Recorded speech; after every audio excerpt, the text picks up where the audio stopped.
What's up, everybody? Welcome to the RDL show, the Ryan D. Leaf show here on YouTube.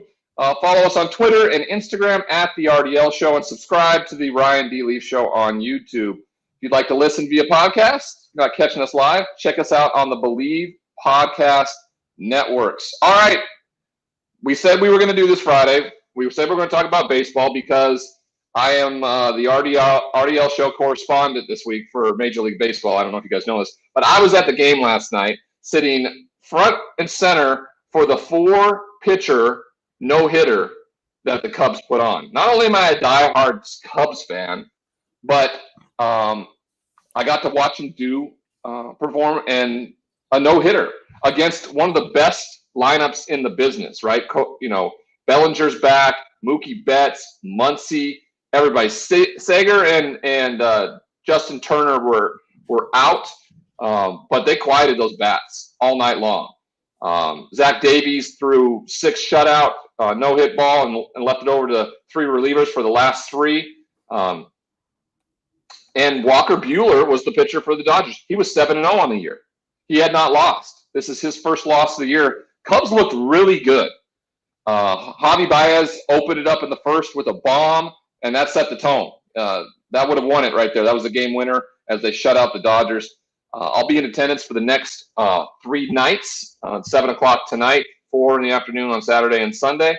And we'll be back Monday to give you a recap of the whole series. But Giants still in first place. You're Giants guy. Dodgers now, I think, tied with the Padres. They got swept by them down in San Diego the last few days.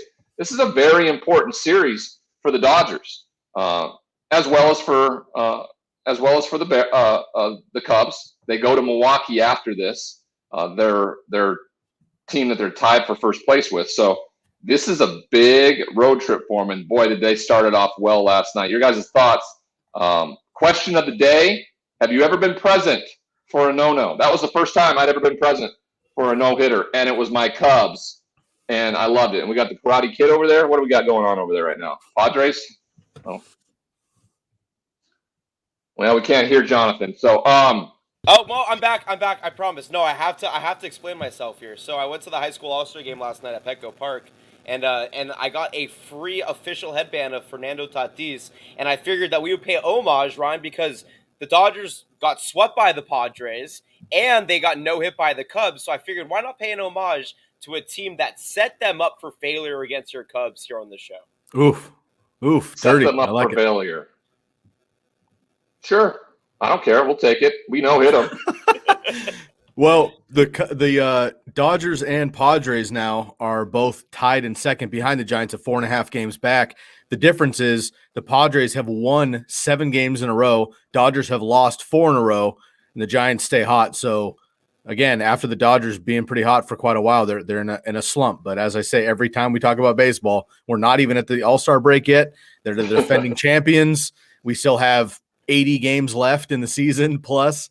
But last night was awesome, man. It's a special opportunity when an entire team can come together and get a no-hitter. We've seen most no-hitters are one single pitcher, obviously, but on occasion, multiple. Is there an asterisk? Is it different? Is it different if a team no-hit versus a single pitcher? I love that you're bringing this up. Of course it's different, but it's going to be incredibly hard. It's incredibly hard for that to happen these days because of the algorithm, of the analytics, right? Pitch counts. If they get to a point, they're going to pull them. Dude was dealing. It's usually a situation where they get pulled before they see the batter for the third time, right? Before the batters come up for a third time. That usually, if you get to 6 innings, and with that opening lineup of Betts, Betts and Bellinger at the top of the lineup, you usually don't want to face them the third time, is what they say. They were great last night. Kimbrel finished it, struck out the side to finish the final inning. It was really, really fun. I was front and center right there. The fans walked out very quietly, even though they were happy to be at full attendance at Chavez Ravine. That was pretty cool. I'll be honest with you, it was a little overwhelming being around that many people, like shoulder to shoulder and stuff like that, because they say here in California now that if you are vaccinated, you don't have to wear a mask. But how the hell are you going to check anybody? You're not going to back check somebody. Hey, you got your Vax card? So well, there's a system that they're integrating. I want to backtrack here, Scott. You had a response to the one pitcher versus a team. Oh yeah, collective. Yeah. I mean, I could talk about this single game here for the entire hour, so just slow me down. But I did want to bring this up to you guys because we went off on this Madison Bumgarner thing with the Diamondbacks a few months ago when he threw a no-hitter, but it was only a 7-inning game. He finished the game, had a no-hit game, but it was only 7 innings because it was the second game of a doubleheader. Now, my question is, who deserves credit for a no-hitter more? Craig Davies, who pitched 6 innings and no hit but was pulled out of a 9-inning game, or Madison Bumgarner, who pitched the entire game, but it was only 7 innings? Bumgarner, because he pitched the entire game. Davies doesn't get the no-hitter. The Cubs get the no-hitter. He no-hit the Dodgers through 6 innings. Bumgarner no-hit. Like, the Bumgarner no-hit in an entire game, even though it was 7 innings. So I think Bumgarner. I think this is. I mean, however you want to quantify it.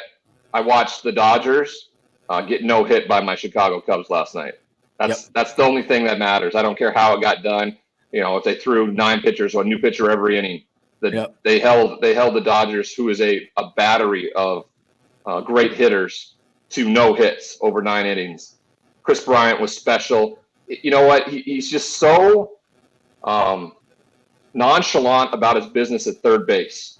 A lot of reviews last night that the umpires had gotten wrong that benefited the Cubs, thank God, in those situations. But Chris Bryant is a special player. Javi Baez, Anthony Rizzo, Jock Peterson got a standing ovation from the Dodger crowd, which I thought was really cool. He contributed a ton there, won a championship with them last year. They still do. The Peterson family out in Orange County still does a lot for the community.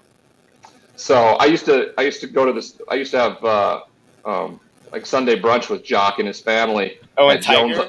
At Jones on 3rd here in Studio City. They're a great family. Yeah, Tiger's a coach up in a summer collegiate baseball coach up in Orange County, and they do so much. Jock deserves to get all the love that in LA, no matter when he comes back.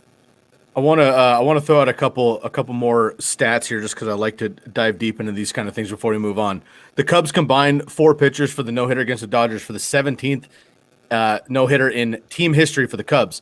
But because of the Cubs, this dates back to 1880 for the team history, and they're one shy now. The Major League Baseball as a league is one shy with 7 no hitters this season so far. They're one shy of the all-time record of 8 in 1884. Obviously, very different baseball, clearly. But 5 other teams or 5 other seasons have had 7 no hitters in an entire season.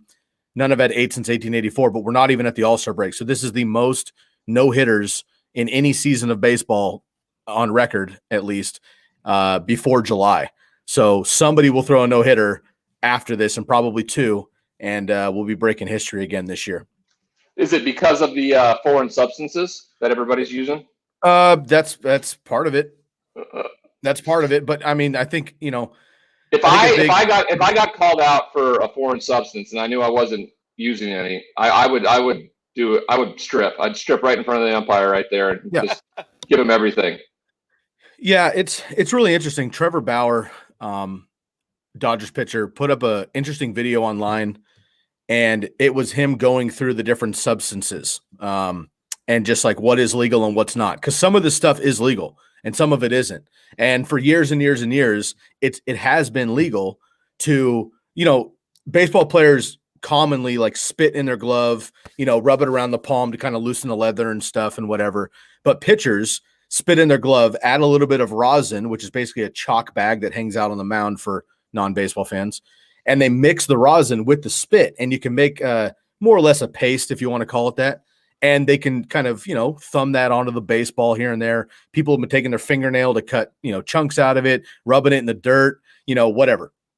So there's always been things for them to do, but now they have like basically pitcher pine tar, which Trevor Bauer has a video where he puts a little bit on this baseball. He grips it with his entire hand, and then he holds it up straight up like this, lets go of the baseball, and the baseball sticks to his open palm hand. And he just goes, I agree, this is not legit. Like, this is like, pine tar for the pitcher, basically. which increases that spin rate. And, veteran hitters who have been in this league a decade plus have said, I've seen multiple pitches this year I've never seen in my life as far as the break on certain pitches and the spin rate, velocity. I mean, every Joe Schmo in Major League Baseball now is throwing 95 minimum, and most pitchers are hitting 100 all of a sudden, where that used to be something special. So that is certainly part of it. How do they remedy this if that's the case? Well, they have to, in my opinion, they just need to, reevaluate what substances they are. First of all, they allowed these substances to happen. This isn't like the pitchers are cheating. This is way different than like the steroid era, which I keep hearing brought up in baseball circles, where the hitters dominated for a decade and the pitchers had no chance. Now the pitchers are dominating and the hitters have no chance. Way different thing. The hitters were knowingly cheating with steroids. These pitchers are using a substance that Major League Baseball at the beginning of the season allowed to have happen, because last year during the shortened season, the ball was popping out of the yard and they wound the balls too tight. So they kind of backed up the winding of the baseball with the seams. So now they kind of gave more of an advantage with this new substance to the pitchers. So they allowed the pitchers to use what they're using. So they're within the rules. But now baseball has been like, the pitchers are absolutely phenomenal. I mean, what do you and now we got to back out mid-season. Well, what are you talking? Walker Buehler was 7-0 until last night, and he got a couple bombs hit on him. Sure. So if the pitchers are having a good great pitchers, the point isn't that there are great pitchers. The point is that there is a mass amount of better pitchers than there should be. Like the non-great pitchers are great. That's the problem. The difference between the divide between elite and great is becoming thinner and thinner, because now there's an extra added layer that these pitchers can use to become even better. So Walker Buehler and DeGrom are like top 5 pitchers, top 10 pitchers in the league. Right. But what does that really mean when you have 30, 40, 50 guys who are all using this to gain an advantage? Well, I think it means that instead of cheating, you need to order Sunfair is what you need to do. You need to get in better shape. If you're able to do that, then you don't need to worry about any foreign substances when you're pitching. Sunfair, personalized, delivered, healthy meals to your door. Go to sunfair.com. Once you get to the enter your information page, you need to select Carl Farrow as the sales representative, then select the Ryan D. Leaf Show in reference to where you heard about it, and you'll get 10% off your first order. That is sunfair.com. Go there now. It changes your life. It's all about the food. I'm coming up on a year now, July 3rd. You can see the bottom picture down there. That was July 3rd. The 2 other pictures are from a few Sundays ago. I need to take a new one. now that I've started training. My ego and narcissistic personality disorder is going to come out in true form with me taking selfies of me. No. Hey, did you see I posted a picture of my new ride, boys? It was slick. Dad wheels. Slick dad wheels. Very nice. My son. Wait, I didn't see this. Hold on. It's slick, dude. My son came out running around, saw it. He calls it the Batmobile, and I love this, Dad. But he did say, as we got in the car and we were driving, he was like, "What's that smell?" And I said, "Bud, that's new car smell." New car smell. And he's like, "I don't like it. It's in my mouth." And I've said, someday, son, you're gonna love that smell. All right, it is one of the best smells. Where did you post in the world. this? You posted on Twitter? It's on Instagram. It's on Instagram. It was. I think it's past. Oh, it was on your story. Yeah, because I enjoyed watching your son learn how to swim. That was definitely a good one. But here you go. Here you go. I'll send it to you right now. Ryan, it's the picture reminded me of like senior year, like seniors car in the yearbook pictures. What were you driving senior year? That's what it reminded me. My senior year, I was driving a Buick Skylark sedan. Ooh, nice. With the slides and everything. Oh no, you look like you're ready to. You're rolling up to like the private school that your kids go into. Well, guess what? Yeah, that's private school. It's a private preschool that I pay for. Come on, more subscribers here on the RDL show. Daddy's got to pay for MacGyver's private school. Everybody, all right? Slick wheels, man. Good for you. Yeah. I mean, I like it. I'm gonna probably get the front windows tinted a little bit, but it's smooth. It's got It looks like a Range Rover. Are they paying you something that we don't know about to endorse? Is that what's going on? Kia needs to, because I've now, this is the third Kia I've bought post-prison. It's the car I've had, Kia. You know why? Because they make a great vehicle. It's never a problem, and they look like higher-end cars. Like this Telluride I just bought looks like a Range Rover. Yeah. It looks like a Range Rover, but guess what? It's 1/3 the price. It's got every bell and whistle inside it. People, when they drive by or look at it, like, that's a hot Range Rover. Wait, is it? Or is it? No. But I didn't pay $130,000 for it. That's crazy. That's people who do that. That's crazy. That's just wasting money because of a brand name. When I bought the Kia sedan, it's just like a Lexus or just like a Mercedes. Everything in it works just the same, looks the same on the road sometimes, and it was 1/3 the price. I'm a frugal. I'm bougie in other ways, right? I'm bougie in other ways. Like if I go to a baseball game, like I only go to maybe 4 or 5 a year, right? But if I go to 4 or 5 a year, I'm going to be in the front damn row, all right? That's just the way it's going to be. If I fly on an airplane, right? I'm sorry. I'm not going to sit and coach in the middle seat. I'm going to be in first class, all right? If I go to a hotel that has the availability to have like your own private pool in a villa, like I'm going to do it.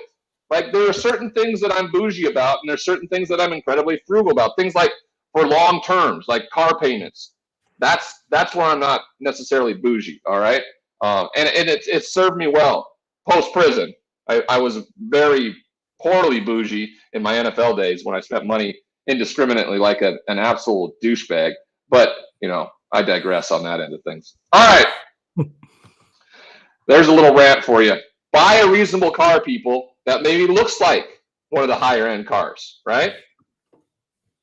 It's not like buying a cubic zirconium and giving a girl a knockoff ring. That's not the same. This is not the same conversation, all right? All right. Ohtani, all right? Ohtani, one of the better pitchers in the major leagues right now, is going to participate in the home run derby. He's also one of the greatest hitters out there this year, hitting some bombs. He becomes the first pitcher to participate in the home run derby. Ohtani is tied for the league lead in home runs with Vladimir Guerrero Jr., right? Yeah. At 23. Vladimir Guerrero didn't come back to play this year just to hit home runs. It's his son, right? Okay, just wanted to make sure about that. Your guys' thought on this? It's kind of a phenomenon. He plays for the Angels. The Angels are bad. This is allowing him to get more publicity, his brand to grow more. Not that it hadn't already, but to perform in the home run derby and see him go to work there. How do you have Ohtani and Mike Trout and still suck? Right? It just doesn't make sense to me. How do you have this team and still? It's like when the Lakers missed the playoffs the first year they had LeBron. You can't because it's baseball. Because it's baseball. You have and I'm not saying LeBron James played with scrubs his whole career, so people don't attack me on this. But even if he didn't have a great roster, LeBron James in his prime is arguably the greatest player ever all around. And he was able to literally win games, win series, win championships on his own. Right. My point isn't though two baseball players can't do it. Right. My point isn't that these guys should be winning. Well, first of all, Mike Trout is the greatest WAR ever, apparently, right? Even though they suck. But my point is that how are the Angels not finding ways to win with these two guys versus it's just wasteful. Okay, so to go to your point, Ryan, I love it. I think it's awesome. I think that it just sucks because you're getting extra publicity because you're not going to be in the postseason. You're not going to win a World Series. You're not contending out of the AL. So what do you have to do as Shohei Ohtani to gain some more national recognition? Yeah, this is a big deal for pitchers, especially because eventually we're going to see a universal DH where we're going to see fewer pitchers even get a hit, which means guys like Ohtani, this guy might be a dime, a million dozen, right? We may never see this again. So we haven't seen it now. We may never see it again. So from that perspective, it's awesome.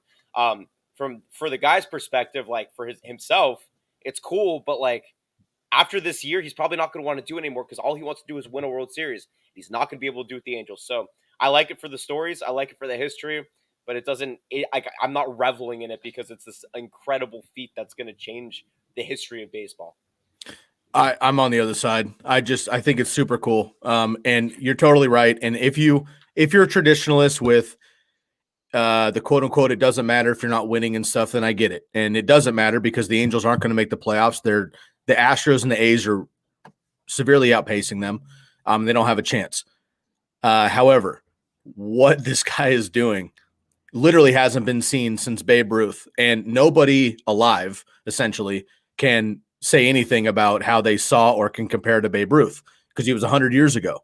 So the special era that Shohei Ohtani lives in right now is incredible. And I think what's most impressive about him is Madison Bumgarner, Mike Hampton back in the day, Greg Maddux even were borderline great hitters.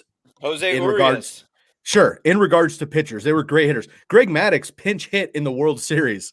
All right, like they can do it. Shohei Ohtani could play any other position. Let's say you just put him at first base, he never pitches again. He's arguably the best power hitter in Major League Baseball. He's also has a top 10 ERA in the league. So as an individual, he's very impressive. I'll end with this, and I'll get off the Shohei bandwagon here, but I'm all about it just for history. Last week, Shohei Ohtani. So he pitches, once a week, and then he hits, and he doesn't hit that game because they're in the American League. Last week, on Tuesday, he hit a home run. Wednesday, hit another home run. On Thursday, he pitched 6 innings, 1 earned run, 5 Ks, got the win. Friday, he hit 2 home runs. Saturday and Sunday, he hit a home run each. So he hit 6 home runs, pitched 6 innings, 1 earned run, 5 Ks, and a W in 1 week. There's nobody like him in sports that go both ways as a defense. I think that if I would have stuck with baseball, I probably would have been the Ohtani in the early or the late '90s in the major leagues. I do. I think that's probably right. I think so. You told us your ego is coming back, so we can at least take that comment with a grain of salt. Right. Davies contributed last night in the win. He hit a double last night, I believe, in that win over the Dodgers too. So everybody contributed. It was a full team win. It was cool to see him celebrate in Dodger Stadium, all hopping around the infield.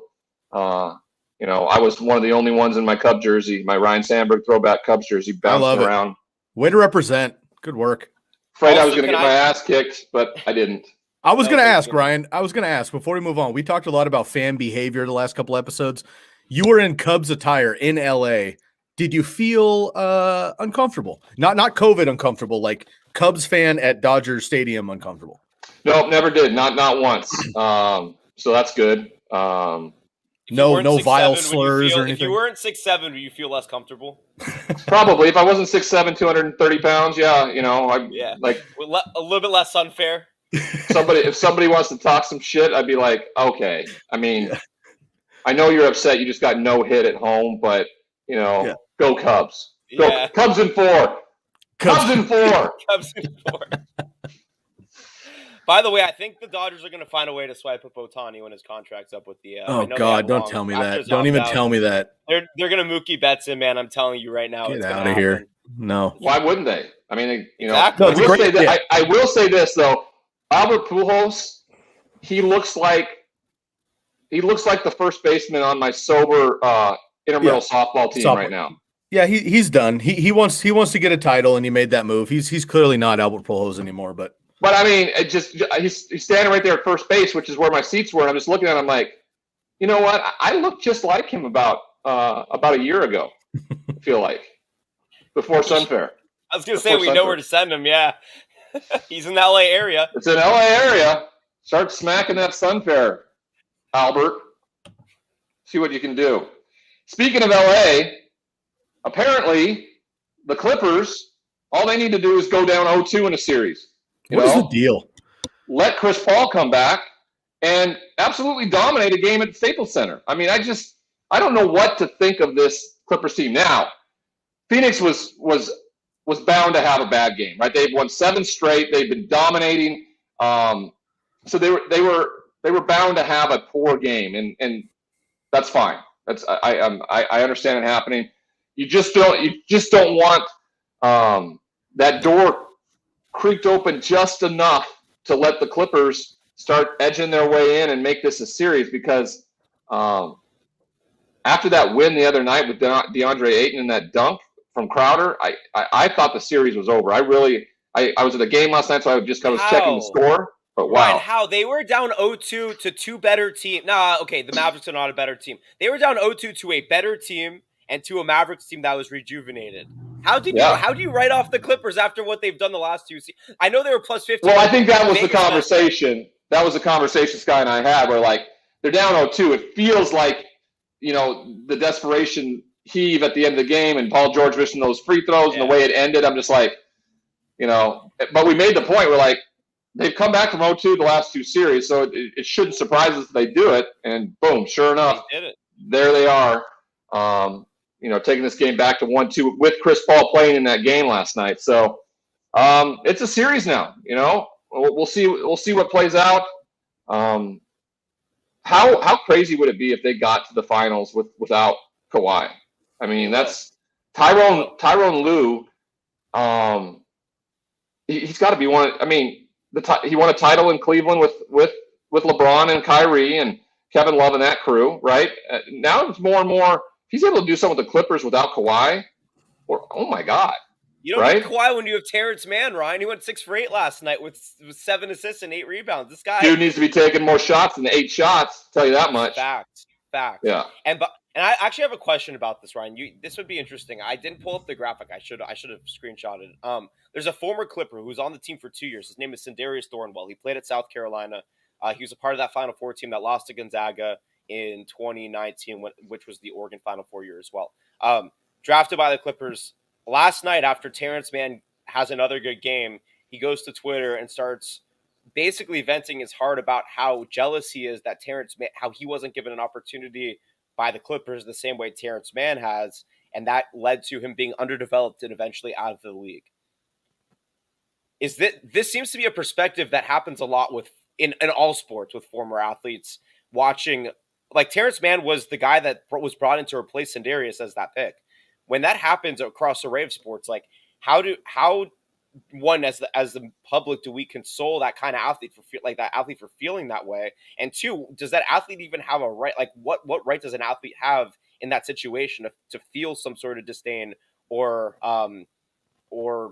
jealousy towards the player that broke out instead of them? Yeah, it's always going to happen. I mean, it's unfortunate, right? The ball bounces in a funny way for certain people. I mean, Terrence Mann hadn't had a game since high school. He's ever scored over 30 points in the closeout game of the last round. He had 39, right? So it's about what you do with the opportunity. It's every person's right to be able to vent and tell how you feel and stuff like that. I'm more from the tough love side of things, and I'm just like, hey, you sound like you're a victim here. You're not a victim. You didn't get it done. You believe people wronged you. You can't control that. You can't control that. Terrence Mann is controlling the opportunity that's presented with him. He's making a huge. He's taken that opportunity and made a huge step forward with it. So I understand, right? I mean, right after I left, Marty Schottenheimer came into the San Diego Chargers, and Drew Brees stepped into that role, right? And I'm like, I knew how much Marty loved me, or I'm with the Chargers at the time when they fired Kevin Gilbride after the 5th game of the season, my rookie year. You hire a head coach a year and a half ago. You draft a quarterback at the top of the draft who's struggling a bit, not only with the way he's playing, but all the way he's dealing with things emotionally. But he connects well with the head coach. I connected really well with Kevin Gilbride. He was very confrontational, kind of like Mike Price at Washington State. We could go back and forth with one another. I felt like I was, and we clearly saw how that relationship blossomed in New York when he was with Eli, and they won two world titles with it, right? And they let him go, and they brought in this giant pussy Mike Riley, who coached at Oregon State and never had a winning season at that point. So you vent. I just did, clearly, right? In a public way sometimes. If anybody else is listening and watching, they're like, "Oh, Ryan, that's a bad look. You sound more like a victim." I will preface it with this too. I was a huge problem, right? My behavior was a huge problem. I thought that the head coach in place, Kevin Gilbride, would be a guy that could have maybe helped me through it better because he was more confrontational. You hire somebody who isn't, and the guy just runs from confrontation and hides from it and never wants to confront anything. That made it more difficult for me and made me dislike him even more. But that's what he's doing essentially. He's like, it could have gone this way. It didn't. And Terrence Mann is making taking every opportunity he can to make it special right now. And he needs to be, to your point, he needs to be taking more than 8 shots. That's for damn sure. Yeah. Seriously. I mean, everybody was like, oh, Lou Williams is getting traded. First of all, Lou Williams is competing with the Hawks in the Eastern Conference Finals. But, I mean, man, Terrence Mann and Reggie Jackson have stepped up. I love this Clipper team. I love Chris Paul. I hope the Clippers win the championship. Well, I think I hope the Suns win. I hope the Suns win it just simply because this guy can go back to about 20 shows ago where I say I think the Suns are going to win the championship. So yeah, it's in there. It's in there somewhere. In the same show, you told me that Jokic wasn't going to be the MVP. So yeah, hey, can't win them all, Jonathan. That's true. But that's true. When you do win one, you brag about it. That's just the way life goes. All right. And when you want to celebrate with some Athletic Brew, everybody. Brew it up. All right. Athletic Brew. Last night I went to the ball game. Right. Non-alcoholic beer night. I knew that I had to be ready in case those Dodger fans wanted to go fisticuffs over my Cubs jersey. Right. Couldn't be inebriated.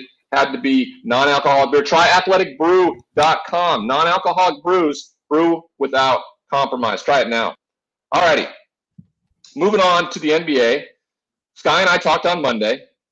We just thought the matchup versus the Hawks was something that the Hawks couldn't overcome against the Bucks. Too long, too good defensively, everything that went with it. And what happens?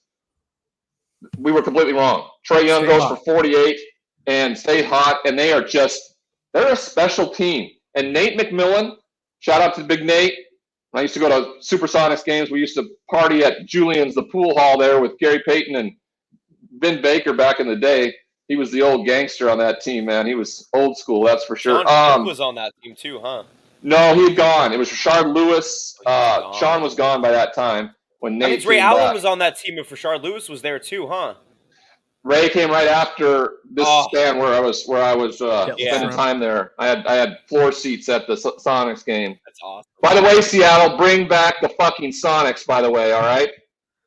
It's the NBA, man. They want to expand. The problem is Seattle might lose out to Mexico City or Vancouver for a team. Oh God, I hope not. Vancouver wouldn't be bad. Vancouver's not a bad spot. They try to do that. It's near Seattle. People who are Sonics fans could run up there if they wanted to. If Canada starts letting Americans back in, which if I were them, I would never let an American in again. They have a good enough place as it is. All right.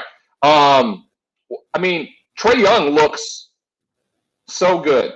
Yep. We talked about it a few shows ago about the up-and-coming players that are making the transition, that are changing the game of basketball now that LeBron's at the end of his run. Guys that led the way, led the path. Dwayne Wade's gone now. Now these guys that are up-and-comers, Devin Booker, Trae Young, right? Those are the guys. Giannis even. He's been around a little bit, but Giannis now has a chance to put his stamp on something and win a title with the Bucks. How you go about doing it, right? What do you think about the Hawks' performance, fellas? And is it something they could sustain throughout a series? This is the first home loss for the Bucks in this year's postseason. Dude, Trae Young just has he exudes fuck you energy. But it's not in a way, like it's in a way that you have to respect. Because he doesn't go out there and he's not talking to you. And when he does talk to you, it's after he does something to back up whatever is that he's talking about. So it's like, outside of Reggie Miller in Madison Square Garden or like Ron Artest during Malice at the Palace, like we don't have that kind of fire. We didn't have that kind of fire. Like we don't see that from LeBron. We've never seen that from Carmelo and like some of the OGs, even like guys like Kobe Bryant at times. Like he had his moments, but like, we typically see guys coming into the league with this kind of mentality. We don't see developed. And Trae Young has not only forced a lot of people to do a 180 on him because there were a lot of questions about his leadership. He's historically one of the worst defensive perimeter players of all time. He's too small, whatever, blah, blah, blah, blah. And every single thing that he's done has disproven those perspectives and then added on to what the persona that he's displayed, that he is going to go out there, he's going to play himself better than you, and he's going to be the leader that his team needs, whether he's not making points and needs to assist or he needs to score big baskets. And I mean, he has a little bit of the superstars in him. He has a little bit of like the big man, like FU energy in him. He is an all-around player right now that almost like everybody's saying, how do you trade How do you take Trae Young over Luka Doncic? I'm not saying that you should take, like, we can rationalize that draft pick because Luka's going to be a better player over the course of his career. But Who right knows? now, Who knows? Guess who's in the Eastern Conference Finals and who's not in the Western Conference Finals? You're right. No, you're right. I think as an individual, but Trae Young has a team energy that makes players around him want to play for him.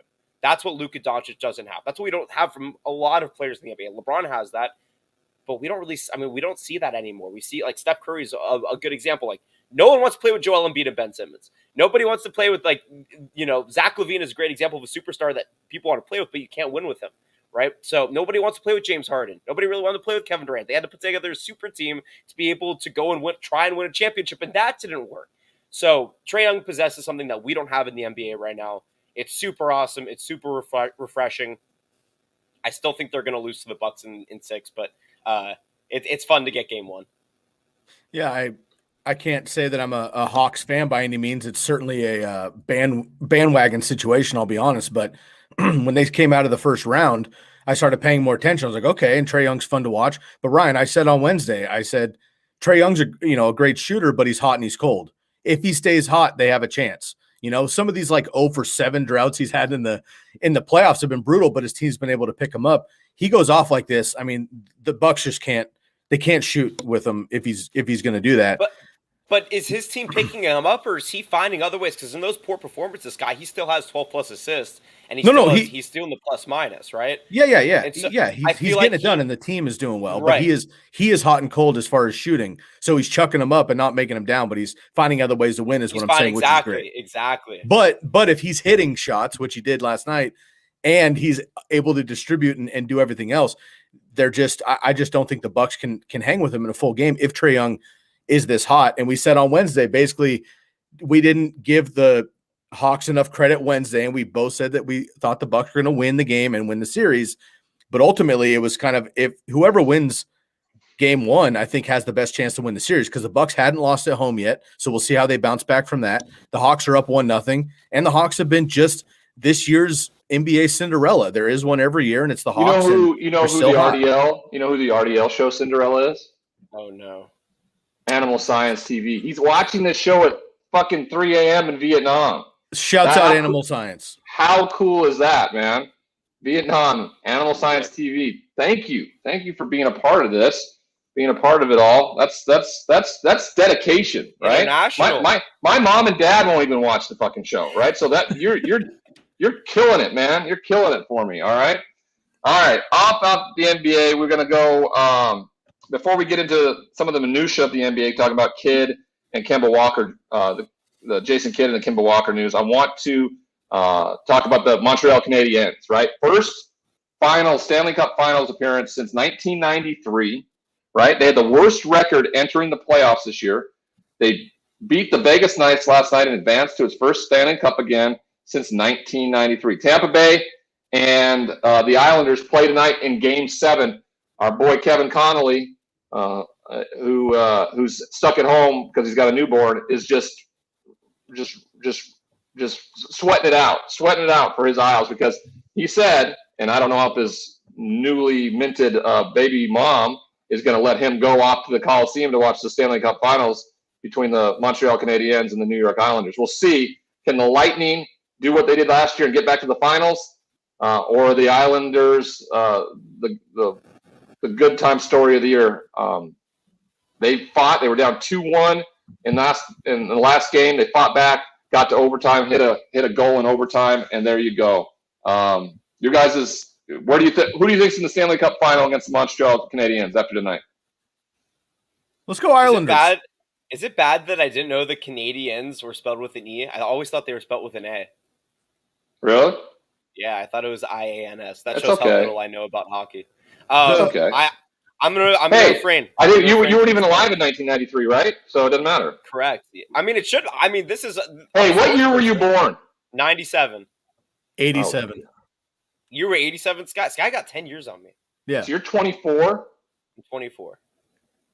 He's just really mature. I'm very mature. I'm very professional. I compose myself as if I've lived a long life. Like, I understand why you think I'm older, Ryan. I agree. How old do I look? How old do I look, guys? Like, if you had never met me before, Pre-Sunfair or post-Sunfair?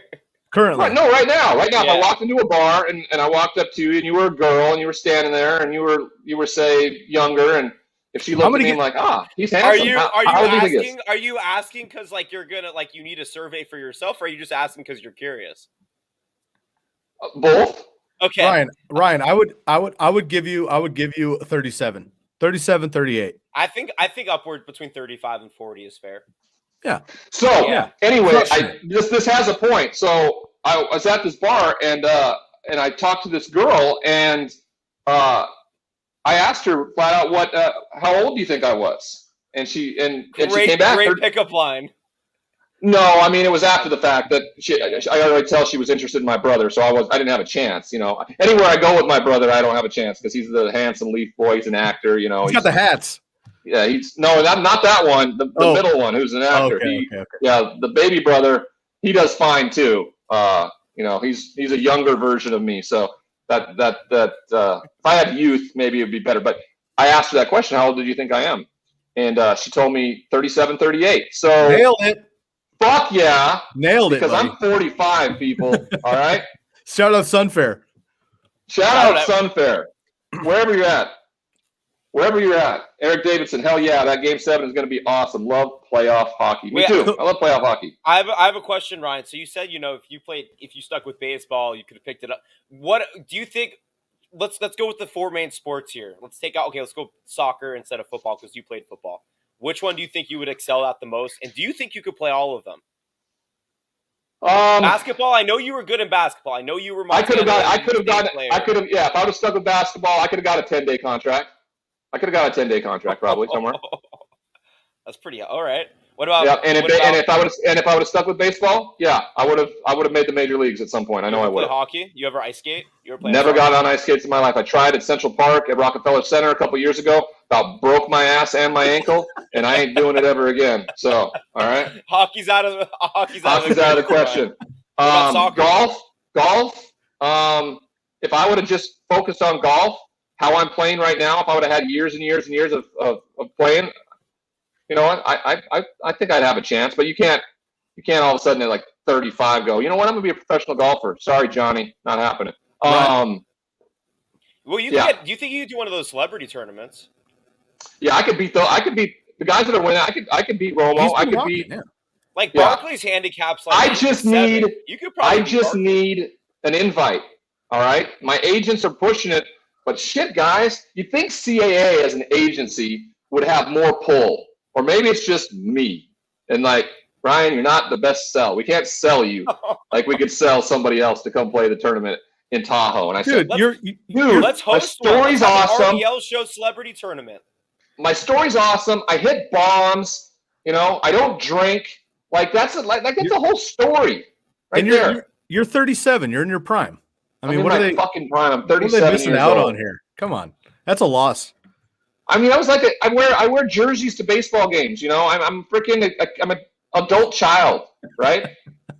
Like at 13 years old, my maturity arrested, and I finally figured it out when I walked out of prison. I've been out for 6 years, so I'm 21 really. Perfect. Oh shit! Sorry, I'm 19. I'm 19 years old. So you're hitting how old your I prime. am. Yeah. So I'm right in my prime. Right in my prime, everybody. All right. Let's go back to some of that. Let's go talking about in your prime. Bomb Banana hot sauce is in its prime right now. If you want some hot sauce, guys, that will spice up your food, take that blandness and make it pop. Try Bomb Banana. Banana based, not to be confused with banana flavored. Go to seekthespice.com now, and that's all one word. And today you can receive 10% off your first order by using the promo code LEAF, LEAF, like on a tree, at checkout. Bomb Banana hot sauce, everybody. Try it out. Boo, Michigan. We just have to say that sometimes. So, funny story, too. Yesterday morning, I was on my morning hike. I'm walking along, and this guy's walking towards me, and he's got a Cubs shirt on. And I'm like, sweet, yo, man, what's up? And he's like, he kind of pulls his earpiece out from listening to music. I said, hey, man, Cubs are in town, 4-game set. Are you going to go to a game? You excited? And he's like, He kind of looks at me, and I go, "Your shirt." And he's like, "Oh, I work at Nordstrom's Rack, and they gave these to me for free, and it's really comfortable." And I just looked at him like, There's a Get outta larger here, point dude. here. There's a larger point here. "What's the larger point?" Don't interrupt people when they have earbuds in. There's a point to, like, I guarantee you he just did not want to be interrupted in his hike. If people have earbuds in, you just don't talk to them. No, that's bullshit. I disagree as well. It's I all wanted it's a high five. information. Hey, he didn't have to talk to me. I wanted a high five. I pulled his earpiece out asking why I wanted a high five. So, like, he could have just high fived me and went on with his business. Or But walk if he had by. no idea, it was going to stick with him. Why am I high-fiving? Why is that dude high fiving me? Because I'm a personable, fun person. That's You know why. what? You know what, Yeah, but Jonathan? in 2021, it is weird. It is weird. I agree with I you get in it. principle, but it is weird to just walk up to a stranger and say something nowadays. It just is.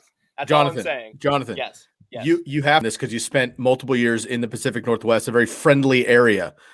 The high five, I get it because of the COVID stuff. It's kind of weird to touch people, but LA is really the only place. I've been all over the country multiple times. LA is one of the few places outside of New York, I guess, where you just don't make eye contact with people. You don't talk to strangers. Almost everywhere else, I see somebody with a good beard, a ball cap, some shirt that I like. I give, "Hey man, I like that a lot," or "Hey, I appreciate that." And they usually give me a kind of like a, "Hey, who are you?" but like, "Thanks, bro," and keep walking. It's all about Like, the intent. dude, I just met the Unabomber, I think. Yeah, That's what they think, if Ryan was aggressive to the guy for some reason, I can understand the standoff. The guy's wearing a Cubs shirt. They're in town. A, he doesn't know the circumstances of what his shirt represents. B, Ryan was pumped on him. He's giving him a big up. Why not say what's up? If you're sitting in an airplane next to somebody wearing earbuds, are you talking to them? Airplane's totally different. That's totally different. Why somebody wearing earbuds? Why does it like how? Not relevant. This is going to be the question of the day on Monday. I'm sorry. Somebody's in a zone in their space. I'm not saying that you were wrong to interrupt him. I'm just saying this is. He wasn't in his zone in his space. We were walking on a public street. We're in a Cubs jersey. All right. We're all fired up now. Sorry, everybody. We hit a nerve. Fucking Jason Kidd of the Mavs, guys. What do you think? It's a good hire. It's a good hire. If I see somebody tonight in a Mavs jersey, I'm gonna go, "Hey man, what do you think about the Jason Kidd hire?" It's only I don't care if he has earbuds in or not. No, it matters. It matters. Okay, anyways, I have earbuds in, but I'm here to talk. It's a good hire. I know that he's had a spotty past. I think he was in tough situations in Brooklyn and Milwaukee. He didn't really have backing from the management. He played in his latter years under Rick Carlisle, who's now in Indiana. Great relationship with Mark Cuban. Also, people are talking about how there is a very strong semblance of Luka Doncic or of Jason Kidd within Luka Doncic, right? And that having Luka Kidd there with a good staff around him, which they're going to build, that is going to be very beneficial for Luka Doncic and his development. But also, I think they're going to get rid of Kristaps. They're going to bring in some other pieces, be a better defensive team, and this team is going to compete. So I love the hire. I also like that. That means that Jason Kidd is not going to Portland because I think he would have sucked in Portland. I agree. Chauncey Billups is probably going to go to Portland, and I love Chauncey Billups in that position. Sky doesn't. Whatever. It's fine. I love Jason Kidd hire. That's what we're here to talk about. I'm just pro Becky Hammond. That's all. As far as Jason Kidd, third stint here with the Mavericks, played for him twice as a player, came up with them in 94 to 96, joined him again 2007 to 11. He's beloved by the fan base, does have a chalky past. But apparently in pro sports, we've seen multiple times you can erase those kind of things if the community loves you enough. So I think it's a good hire for the team. And look, if he can elevate Luka, who's already the best player on the team, and they can build around him, I think the Mavericks have been close for a couple of years, and they get a couple more pieces. I think they could take another step. I like it. I like Jason Kidd. Played against him in college when he was with Cal. That was a tough team. Jason Kidd and Tony Gonzalez on that crew. There's some good basketball. I went up against Reggie Geary, Miles Simon. What's that? Tony Gonzalez was on that team? Yeah, dude. Yeah. That's epic, man. I knew he played in college. I just didn't put the pieces together that he played with Jason Kidd. Yeah, that was a good crew. That was a good squad. All right. We wanted to bring in our NBA expert analyst, Jonathan Rifkin, here now to talk about the Kemba Walker trade. He was so good in Charlotte. I thought it was going to be a great fit in Boston, kind of back home near where he went to college in Connecticut for that squad. It just didn't work out. Wasn't a right fit. He now moves on. in a trade. What are your thoughts on that? What's that going to look like? What's the future hold for Kemba Walker now in his new spot? Honestly, the future's way better now than it was with the Celtics. Like, from a Kemba perspective, I'll get to the fan media analyst perspective here in a second. But from a Kemba perspective, you like Oklahoma is the gateway city. Like, you're flying to London, you can go anywhere you want once you're in London, but you have to make the connections and develop there first to be able to get where you want. This is what Chris Paul did when he went to OKC. OKC brought him in with the interpretation they're going to help him find a better spot with rehabbing that knee and just finding his shot again, because his confidence dropped off, his shot dropped off. When you lose confidence, everything else just starts to deflate a little bit. His ability to facilitate was bad. His leadership started to lack. He started to get overshadowed by Jason Tatum and Jaylen Brown as leaders in the locker room. Also, the team just didn't need him. Like, truthfully, the team was better when he was off the court, which is when Marcus Smart was healthy. So, like, why are you keeping a guy around that is insanely expensive who isn't going to help you any? So, he had to go. It was really hard to watch him play this past year because they were just so bad with him. He couldn't defend. He just couldn't defend. It was terrible. So, bringing Al Horford back is awesome for the Celtics. They just need a veteran presence that will linger around for 2 years. They'll hire him as an assistant. Maybe even work him eventually into a head coaching role because he has that kind of mentality, personality. Everybody's responsive to him in the locker room. Jason Tatum's going to be an MVP candidate because he's going to be surrounded by the leadership of Horford. They're going to go and find another guard somewhere.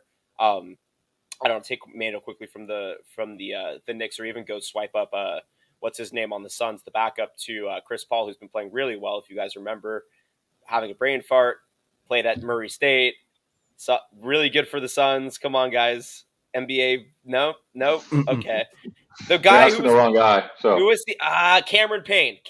I could see Cameron Payne going to the Celtics. Okay, so anyways, it's really good now from a media perspective and a fan perspective. Thank God they traded the guy. He ruined basketball for us this past year. He ruined basketball for us the year before. He gave us reminiscent feelings of Kyrie Irving ruining basketball for us the year before that. The Celtics need to stop getting toxic point guards. Not saying Kemba Walker necessarily is a toxic personality. It was just not cohesive to the team's success. And it was incredibly frustrating. So I'm happy with the trade. It's going to be good for everybody. And the Celtics they just need to figure it out now. They just need to figure out they're going to be better than the Lakers. I promise you all that. Boom. How about that? How about that drop? Yeah. Done. Yeah.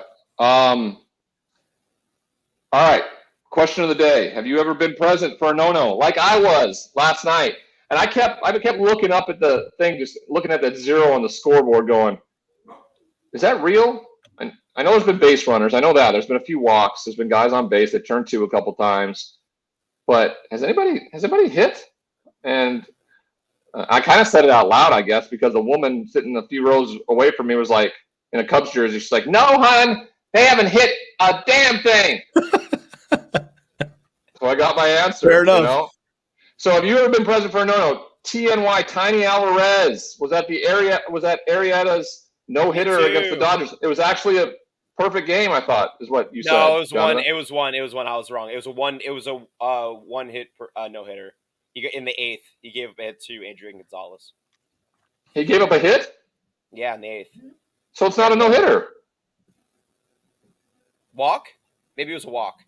It was a walk. He gave a base runner. He gave a base runner. Sorry, it wasn't a no-hitter.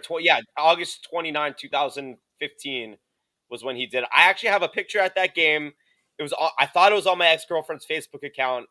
It has since been deleted, so I can't find that picture, but I was going to find it and put it up. So that's one that I've been to, that area no-hitter. I was at the Jared Weaver Angels no-hitter in 2012 against the Indians, and I was at the Clay Buchholz Red Sox over Royals Game 7 no-hitter by Clay Buchholz. I think I just said that at Fenway in 2007 during that World Series run. So I've been to 3 no-nos, all single no-nos. Look at you. Big time in it. Yeah. That was my first one.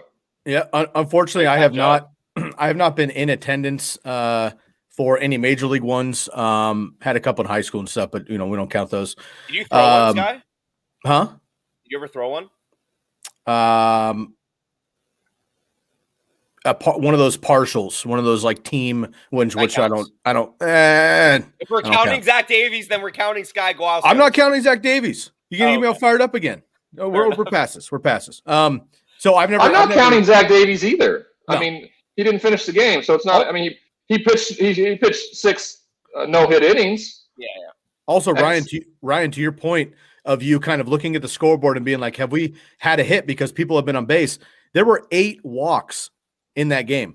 8 walks, right? Now, they're not hits, so the team gets credit for it. They can have errors. You can have, whatever, hit bats. They didn't have any errors. They didn't have any errors. It was straight walks last night. Good. Has there ever been a no-hitter? Has there ever been a no-hitter by the losing team? I'm sure there has. Yeah, actually, it was a 1-0 game maybe with a wild pitch or an error somewhere. There might be. I don't know. Let's get our statisticians on that. Charlie Moss. Charlie Moss, where are you at? So hear this out. My dad and I were talking over Father's Day. I went down to see my folks, which is a blessing. It's rare these days. And we were talking a little bit about the new rules in baseball, where you start with a runner on second in extra innings. So they've implemented all these little league rules to make people enjoy the game, which is garbage. Anyway, I digress. You start with a runner on second base. My dad asked, if you say walk the bases loaded, that guy scores, can you get a no-hitter and lose the game? I looked it up, and yes, it is possible to get credit for a no-hitter and lose the game with those new rules, right? So you could, walk in the run or did anything come up about anything happening ever with that? I think I remember there was an instance in like 1934 or something where something similar had happened, but nothing recently had happened. But I want to give a shout out to 2 of my great friends, Mike and Hudson Hergenreiter, who are some of my best friends, who are diehard Cubbies fans and going nuts. They were going nuts last night for the no-hitter. So they listen back on the podcast every single episode here. So I want to give a shout out to Mike and his son Hudson, huge Cubbies fans, and big Mike, up for the Cubs. If you're wearing headphones and walking in the street wearing a Cubs jersey, would you react if somebody stopped you and said "Go Cubs"? He would be pumped. I promise you. He would be hyped. I promise you that. So shouts out Mike and Hudson. Go Cubbies. And as a Giants fan, I am super on board with no hitting the Dodgers. We all are. Well, we'll see what goes on tonight, Saturday afternoon, and Sunday afternoon, as I will be your Major League Baseball correspondent for the RDL show on Monday. You guys have a wonderful weekend with Jonathan Rifkin and Sky Guasco. Go Cubs!